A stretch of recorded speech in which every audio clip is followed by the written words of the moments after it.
तो कैसे हैं आप लोग? उम्मीद करते हैं अच्छे होंगे। आज के इस टॉपिक में हम लोग ये सीखेंगे कि किसी भी आंकड़े का जो है दंड आरेख यानी बार डायग्राम किस प्रकार खींचते हैं। अब तक हम लोगों ने बार डायग्राम यानी दंड आरेख से सूचनाएं एकत्र करना सीख लिए थे कि अगर किसी भी आंकड़ों का दंड आरेख बना हो तो हम कैसे उससे सूचना प्राप्त करेंगे, ठीक है, इंफॉर्मेशन उससे कैसे निकालेंगे। आज के इस डेट में या आज के इस लेक्चर में हम लोग ये सीखेंगे कि कैसे हम उस बार डायग्राम यानी दंड आरेख का निर्माण करते हैं यानी उसको बनाते हैं। तो चलिए देखते हैं। तो ये एग्जाम्पल आपको याद होगा, ये मैंने पीछे वीडियोस में इस एग्जाम्पल के बारे में डिटेल चर्चा की थी। तो क्या होता है इस एग्जाम्पल में, जो आपकी टीचर थी, जो शिक्षिका थी, उन्होंने भोजन के साथ मिठाई देने का जो है फैसला लिया। तो उन्होंने पाया कि बर्फी 6 लोगों को पसंद थी, पेड़ा 4 लोगों को पसंद था, गुलाब जामुन 8 लोगों को पसंद था और जलेबी 2 लोगों को पसंद थी। तो इस तरीके से उन्होंने क्या किया, इसका बार डायग्राम यानी दंड आरेख बनाने का फैसला किया। तो दंड आरेख बनाने के लिए भैया देखिए, जो विद्यार्थियों की संख्या है उसको हम लोग ऊर्ध्वाधर रेखा पर प्रदर्शित किया। ऊर्ध्वाधर रेखा यानी खड़ी रेखा पर प्रदर्शित करना है, और जो मिठाइयों का जो कलेक्शन था उसको हम लोग क्षैतिज रेखा पर प्रदर्शित यानी पड़ी रेखा पर उसको हम लोग प्रदर्शित कर रहे हैं। तो हमने यहाँ पर सबसे पहले पैमाना मानना होगा। हमने बताया था ना, पैमाना सबसे जरूरी है। तो जो पैमाना हम मानते हैं वो हमारे कागज के साइज पर डिपेंड करता है कि कितनी कागज की साइज है, उस हिसाब से पैमाना मानते हैं, या आंकड़े किस प्रकार के हैं उस तरीके से मानते हैं, ठीक है। अब देखिए, जैसे यहाँ पर कुल मिलाकर कितने, ज्यादातर 8 ही विद्यार्थी हैं, तो पैमाना 2-2 का मानना भी दिक्कत नहीं देगा। लेकिन जब 8 ही विद्यार्थी हैं तो हम एक का मानते हैं, ठीक है। एक इकाई लंबाई 1 सेंटीमीटर को, इकाई लंबाई चाहे सेंटीमीटर हो सकता है चाहे मीटर, लेकिन किताबों में आप सेंटीमीटर ही लेंगे। तो 1 इकाई लंबाई आप 1 विद्यार्थी ले लीजिए कि अगर 1 सेंटीमीटर की लंबाई है भैया तो वहाँ पर 1 विद्यार्थी माना जाएगा, जैसा कि ग्राफ पेपर में होता है। तो अब देखिए, बर्फी कितने लोगों को पसंद है? बर्फी 6 लोगों को पसंद है। तो बर्फी का जो दंड आरेख है वो 6 पर जाकर रुक जाएगा। इसी तरीके से पेड़ा कितने लोगों को पसंद है? 4 लोगों को पसंद है। तो पेड़ा का जो दंड आरेख है वो 4 पर जाकर रुक जाएगा। इसी प्रकार से गुलाब जामुन का जो दंड आरेख है, क्योंकि गुलाब जामुन 8 लोगों को पसंद है भैया, इसलिए गुलाब जामुन का जो दंड आरेख है वो 8 पर जाकर रुक जाएगा। और जो जलेबी का दंड आरेख उसी तरीके से 2 पर रुक जाएगा। तो यहाँ तक तो सब सही है। दंड आरेख का मतलब आप ये समझ रहे हैं कि पैमाना आप मान लीजिए, उसके बाद आराम से आप उस पर जितने जो जहाँ तक गया उस तरीके से आप उसको वहाँ तक दिखा दीजिए और आपका काम हो जाएगा। मतलब कि अगर 8 तक गया है तो बार डायग्राम को यानी दंड आरेख को 8 पर जाकर रोक दीजिए, 2 तक गया है तो 2 पर जाकर रोक दीजिए, 3 तक गया है तो 3 पर जाकर रोक दीजिए। तो अब देखिए भैया, दंड आरेख बनाते समय कुछ बातों का ध्यान भी रखना होता है। वो बातें आइए सीखते हैं और जानते हैं, ठीक है। तो दंड आरेख की विषय वस्तु को ग्राफ के ऊपर शीर्षक के रूप में लिखना चाहिए कि भैया किस चीज का दंड आरेख है, किस चीज का दंड आरेख आप बना रहे हैं, इसको आपको ग्राफ के ऊपर शीर्षक के रूप में बनाना होगा। आप यहाँ पर किसका ग्राफ किसका दंड आरेख यानी किसका आरेख बता रहे हैं? विद्यार्थियों की संख्या और उन विद्यार्थियों को किसको क्या पसंद है। तो आपको उसको शीर्षक के रूप में, देखिए मैंने यहाँ लिख दिया, विद्यार्थियों की संख्या निकालना है कि किन किन को कौन कौन सी मिठाई पसंद है। तो इस तरीके से आपको सबसे पहले उस पर शीर्षक लिखना पड़ेगा कि किस चीज का ये ग्राफ है, ठीक है। अब सेकेंड बात आते हैं, ग्राफ में पैमाना अवश्य लिखना चाहिए। मतलब ग्राफ में जो आप पैमाना लेंगे ना, वो आपको होना चाहिए कि 1 सेंटीमीटर आपने कितना माना है, 1 छात्र की, 2 छात्र की, 10 छात्र की, 15 छात्र की, 20 छात्र। हम आंकड़ों के हिसाब से और अपने सुविधा के अनुसार ही पैमाना मानते हैं। मैंने पैमाने के बारे में आपको पहले भी डिटेल से बताया है, ठीक है। अब देखिए, जब पैमाना का काम हो जाएगा, तीसरी बात, सभी दंडों की जो चौड़ाई होती है ना भैया वो बराबर होनी चाहिए। मतलब ये जो चौड़ाई है ये हमेशा बराबर होनी चाहिए, ये कम ज्यादा नहीं होना चाहिए, ठीक है। ये चौड़ाई हमेशा बराबर होनी चाहिए। अब आते हैं चौथी बात पे, दंडों के बीच की दूरी समान होनी चाहिए। मतलब ये जो दंडों के बीच की दूरी है, मेरा कम ज्यादा हो गया, लेकिन ये आपका स्टैंडर्ड फॉर्म में तभी माना जाएगा जब दंडों के बीच की, स्टैंडर्ड फॉर्म यानी मानक रूप में तभी माना जाएगा जब दंडों के बीच की दूरी जो हो ना वो समान होनी चाहिए। वो समान है मतलब इसकी चौड़ाई भी बराबर होनी चाहिए, जितनी यहाँ चौड़ाई उतनी यहाँ चौड़ाई, उतनी वही चौड़ाई और उतनी ही चौड़ाई यहाँ, और इनके बीच का जो गैप है ना वो भी सेम होना चाहिए, ठीक है। नेक्स्ट देखिए, प्रत्येक दंड एक ही आधार पर होना चाहिए। मतलब सबका जो आधार होगा, मतलब बेस होगा, वो सेम होना चाहिए। कि ऐसा नहीं कि इसका बेस यहाँ है तो अगले वाले दंड जैसे एक का बेस यहाँ है तो अगले वाले दंड एक का बेस यहाँ है तो एक का बेस यहाँ है। तो इस तरीके से नहीं होना चाहिए। सभी दंड आरेख का जो बेस होता है वो समान होना चाहिए, मतलब आधार समान होना चाहिए। आइए अब कुछ और दंड आरेख बनाना सीखते हैं। तो आइए अब एक और क्वेश्चन देखते हैं दंड आरेख से आधारित। ठीक है, जैसे मैंने यहाँ एक क्वेश्चन लिखा है, एक बैंक द्वारा कुछ वर्षों में दी गई धनराशि करोड़ रुपए में निम्नलिखित सारणी में दी गई है, इस सूचना को प्रदर्शित करने वाला दंड आरेख कीजिए। तो बैंक जो भी लोन देती है साल भर में जिन जिन लोगों को, व्यापारियों को और व्यक्तियों को, आम ग्राहकों को, तो जब उसको कैलकुलेट करती है तो वो करोड़ों में निकलता है। ठीक है, तो अब करोड़ों में जो लोन है उसका हमको दंड आरेख बनाना है। हर साल उन्होंने जो लोन दिया है, जैसे सन 2000 में वो 20 करोड़ लोन दी थी, इसी तरीके से 2001 में 25 करोड़ लोन दी थी, 2002 में 30 करोड़ लोन दी थी, 2003 में 45 करोड़ लोन दी थी और 2004 में 60 करोड़ लोन दी थी। तो अगर अब हम एक एक करोड़ का आरेख खींचें, अगर इधर पर हम एक एक करोड़ ले लें, 1 सेंटीमीटर बराबर 1 करोड़, तो क्या होगा ना कि जो दंड आरेख तो बहुत लंबा जाएगा और हो सकता है इस पर आए भी ना।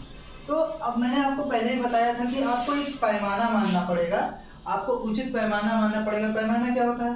पैमाना एक ऐसी चीज होती है जिससे कि आपका जो इस पर आरेख होगा वो कम जगह में आराम से आ जाएगा। पैमाना की बात मैंने आपको पहले ही बता दिया है कि पैमाना क्या होता है। अब देखिए, जैसे यहाँ पर थोड़ा सा देख लीजिए कि अगर 1 सेंटीमीटर बराबर हम 10 करोड़ मान लें, क्या मान लें? 10 करोड़ मान लें, तो आप भाई अगर ये 10 करोड़ हो जाएगा तो अगला 2 पर जाएगा तो वो 20 करोड़ हो जाएगा, 3 पर जाएगा तो वो 30 करोड़ हो जाएगा। अब पैमानों को आप अपनी सुविधा के अनुसार भी मान सकते हैं। कैसे कि आपका मन हो तो आप 1 सेंटीमीटर 20 करोड़ मान लीजिए, 30 करोड़ मान लीजिए, 40 करोड़ मान लीजिए। तो अगर आप 1 सेंटीमीटर 40 करोड़ मानेंगे तो अगला जो 2 होगा वो 40 दूना 80 करोड़ हो जाएगा। तो इस तरीके से आप पैमाना मान सकते हैं। ठीक है, क्योंकि 60 करोड़ ही तक है तो हम 1 सेंटीमीटर बराबर 10 करोड़ मान लेते हैं। 1 सेंटीमीटर बराबर 10 करोड़। तो अब देखिए, अगर सन 2000 में उन्होंने कितना दिया? 20 करोड़ लोन दिया है और 1 सेंटीमीटर 10 करोड़ के बराबर होता है, तो 20 करोड़ कितने सेंटीमीटर के बराबर होगा? तो आप ये अच्छे से जानते हैं कि अगर 1 सेंटीमीटर बराबर 10 करोड़, तो 1 करोड़ में कितने सेंटीमीटर होंगे? 1 करोड़ में 1/10 सेंटीमीटर होंगे। 1 करोड़ में 1/10 सेंटीमीटर होंगे। तो अगर आपको 1 करोड़ में 10 सेंटीमीटर मिल गया तो 20 करोड़ में कितने सेंटीमीटर होंगे? आप आराम से निकाल सकते हैं। 20 करोड़ बराबर 20 गुणे 1/10 सेंटीमीटर, यानी कि 2 सेंटीमीटर 20 करोड़ को प्रदर्शित करेगा। अब ये बिल्कुल उसी तरीके से होता है ना, जैसे 1 किलोग्राम में 1000 ग्राम होते हैं, तो 1 ग्राम में 1/1000 किलोग्राम होगा। मतलब जो 1 ग्राम है वो 1 किलोग्राम का 1000वां भाग है। बस वो क्या होता है, जब आप छोटे उससे बड़ा निकालते हैं तो वो अपॉन में चला जाता है। तो वही तरीके से ये क्या हुआ, इससे इसके अपॉन में चला गया। तो अब देखिए, अगर आपको सेंटीमीटर को 1 सेंटीमीटर में 10 करोड़ पता चल गया तो आपको जितना भी आपको अमाउंट पता होगा आप आराम से निकाल सकते हैं कि 1 करोड़ बराबर 1/10 सेंटीमीटर। तो आप जिस भी करोड़ को चाहें आराम से कन्वर्ट कर सकते हैं। तो देखिए, इसी तरीके से अगर आपको 20 करोड़ को कन्वर्ट करना है तो आपको 1/10 से गुणा कराना पड़ेगा। 0 से 0 कैंसिल हो जाएगा तो 2 मात्रक, 20 करोड़ बराबर 2 मात्रक या 2 सेंटीमीटर आएगा। इसी तरीके से 25 करोड़ को जब 1/10 से गुणा कराएंगे तो 2.5 मात्रक आ जाएगा।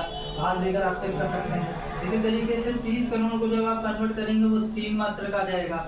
इसी तरीके 2003 वाला अगर आप 45 करोड़ को कन्वर्ट करेंगे तो 4.5 आ जाएगा। इस तरीके से 60 करोड़ को जब आप कन्वर्ट करेंगे तो वो 6 मात्रक आ जाएगा।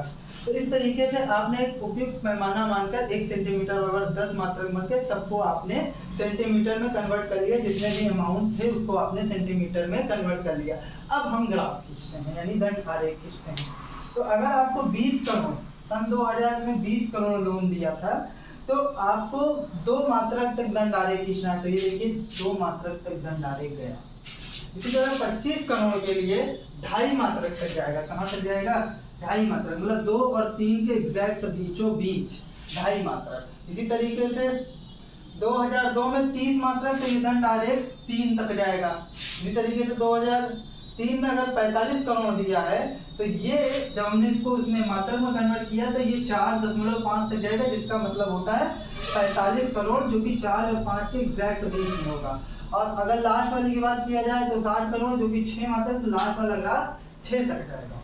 वास्तव में होता क्या है, इसको हम लोग जो ग्राफ पेपर में जब बनाते हैं तो चीज बहुत ही आसान होती है, चीज बहुत ही आसान होती है। आप एग्जैक्ट और एकदम बढ़िया ग्राफ बना लेंगे, और प्लेन पेपर पे आप जितना भी चाहे, जितने भी कोशिश कर ले, कुछ ना कुछ आपका वो गड़बड़ हो जाता है। लेकिन अगर आप ग्राफ पेपर में देखेंगे ना, थोड़ा सा समझिए यहाँ पर, अगर ग्राफ पेपर में आप देखेंगे तो आप पाएंगे कि 10 लाइनें ऐसी होती हैं, 1 2 3 4 5 6 7 8 9 और 10, और 10 लाइनें ऐसे होती हैं, 1 2 3 4 5 6 7 8 9 10। तो मान लीजिए इस तरीके से कॉपी में काफी खाने बने होते हैं, तो आप पाएंगे अगर यहाँ पर 10 खाने हैं तो आप अगर इसको ये 4 डिनोट कर रहा है तो आप 4.1 ये हो जाएगा, 4.2 ये हो जाएगा, 4.3 ये हो जाएगा, 4.4 ये हो जाएगा, 4.5 ये हो जाएगा। इस तरीके से आप ग्राफ पेपर में आराम से 4.5 को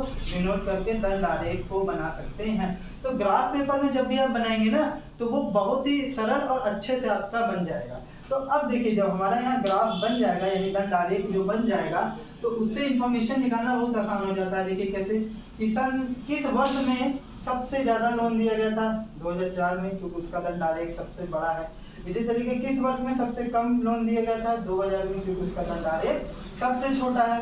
2002 में कितना लोन दिया गया था, तो आप देखेंगे तो आप पाएंगे 2002 में इसका ग्राफ लगभग यहाँ पर आ रहा है, तो कितना दिया गया था, 30 करोड़ दिया गया था। अगर ये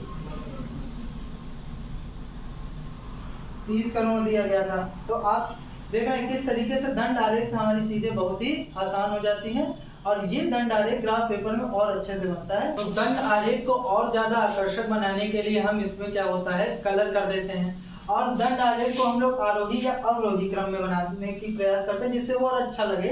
लेकिन जरूरी नहीं कि उसको आरोही या अवरोही क्रम में बनाया जाए। जैसे यहाँ देखिए, सबसे छोटा, फिर उससे बड़ा, फिर उससे बड़ा, फिर उससे बड़ा, उससे बड़ा। इससे क्या होता है, सिस्टमेटिक लगता है और अच्छा लगता है, ठीक है। और दंड आरेख की जो पैमाना होता है उसको आप अपने सुविधा कागज की लंबाई जो के हिसाब से मान सकते हैं। वो पैमाना आप पर निर्भर करता है कि कितने में आपका वो आ जाएगा, और जो मोटाई होती है वो भी आपके कागज की लंबाई या चौड़ाई पर निर्भर करती है। तो आप जिस तरीके का आपके पास स्पेस है उस तरीके से आप इसकी लंबाई और चौड़ाई मान सकते हैं। तो इस तरीके से आपका दंड आरेख का जो निर्माण होता है वो भी समाप्त हुआ। अगर आपको कोई दिक्कत या समस्या होती है तो आप मुझसे कमेंट सेक्शन में पूछ सकते हैं। बस आज के लिए इतना ही, फिर मिलते हैं नेक्स्ट वीडियो में।